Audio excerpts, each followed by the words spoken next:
hello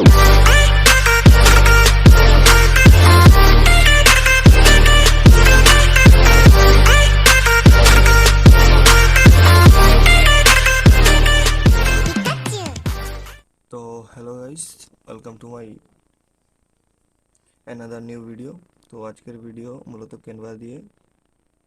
তো Canva আসলে কি? ক্যানভা হলো যে কোনো কিছু ডিজাইন বা অটো টেমপ্লেট যেগুলো, ওইগুলা, যেমন কোনো কিছু লোগো, থাম্বনেইল,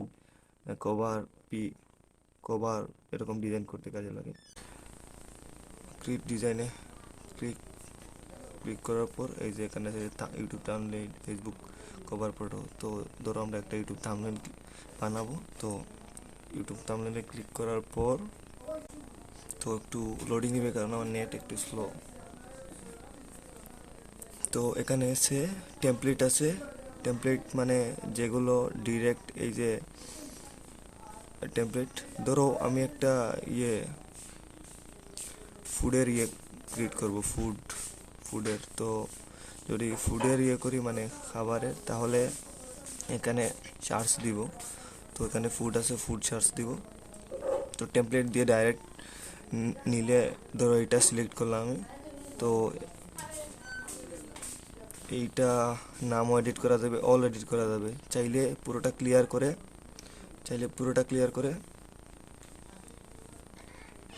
নিউ করে এডিট করে আবার ক্রিয়েট করা যাবে কোনো থাম্বনেইল বা কভার ডিজাইন। তো আমি একটু দেখিয়ে দিলাম শুধু টেমপ্লেট দিয়ে। তো এটা রিমুভ দিয়ে ফুড লিখলাম। তো এটার ফন্ট একটু আলাদা হয়ে গেছে। তো এটা পুরো সিলেক্ট করে এটার ফন্ট মানে করে দিতে হবে। তো এখানে সাইজ ছোটো বড়ো করা যায়। তো প্লাসে দিলাম তো একটু বড় হয়, মাইনাস দিলাম একটু ছোটো হয়। তো এটাতে ফন্ট চেঞ্জ করা যায়। তো মূলত এটা পুরোটা সিলেক্ট করতে হবে। পুরোটা সিলেক্ট করলে দেন এটার ফন্ট এই চেঞ্জ হয়েছে, ওইটার মতো হয়ে গেছে। তো মূলত এই যে আছে, তো এটার কালারও চেঞ্জ করা যাবে। তো এটার কালার এখন হলদে টাইপের, ইয়েলো কালার হয়ে গেছে। তো এটার এই খাবারের পিকও চেঞ্জ করা যাবে, সব কিছু চেঞ্জ করা যাবে। চাইলে এটাকে রিমুভও দিয়ে দিতে পারো। রিমুভ দিয়ে তোমার নিজের কোনো ফটো বা পিক ডিলিট দিয়ে এই যে আছে। তারপর যদি এটাতে এলিমেন্টসে গিয়ে চার্জ দিয়ে তোমার যে কোনো একটা পছন্দের পিক এনে এখানে লাগিয়ে নিতে পারো। তো আমার আগের পিকই লাগবে, তাই আমি ওইটাতে ক্লিক করে আগের পিকে আনলাম। তারপর ডাউনলোড করব। শেয়ারে গিয়ে ডাউনলোডে ক্লিক করে দেন ডাউনলোড অপশন আসবে। তো ডাউনলোডে ক্লিক করার পর এই পিএনজি টাইপের এরকম একটা লোডিং নেবে। তারপর ডাউনলোড হবে।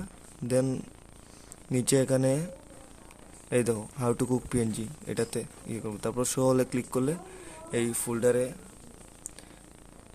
হয়ে যাবে। তারপর এই ফোল্ডারের ভিতর গিয়ে হাউ টু কুক ক্লিক করলে এই দাও সেভ হয়ে গেছে। তো মূলত এভাবেই ক্যানভা দিয়ে কাজ করে ডাইরেক্ট শর্ট করে। তো আমি ক্যানভা ডাইরেক্ট আনছি। তো মূলত এইভাবেই ক্যানভা দিয়ে কাজ করতে হয়। তো এটা তো শুধু ইউটিউবের ধরো থাম্বনেইল ক্লিক করলাম, তারপর এটা দিয়ে Facebook logo, YouTube logo, thumbnail, cover, anything সব কিছুই বানানো যায়। তো এভাবেই ক্যানভার কাজ করতে হয়। আজকে এই পর্যন্ত। সবাই ভালো থাকবেন, সুস্থ থাকবেন এবং লাইক, কমেন্ট, শেয়ার দিয়ে পাশে থাকবেন। ধন্যবাদ।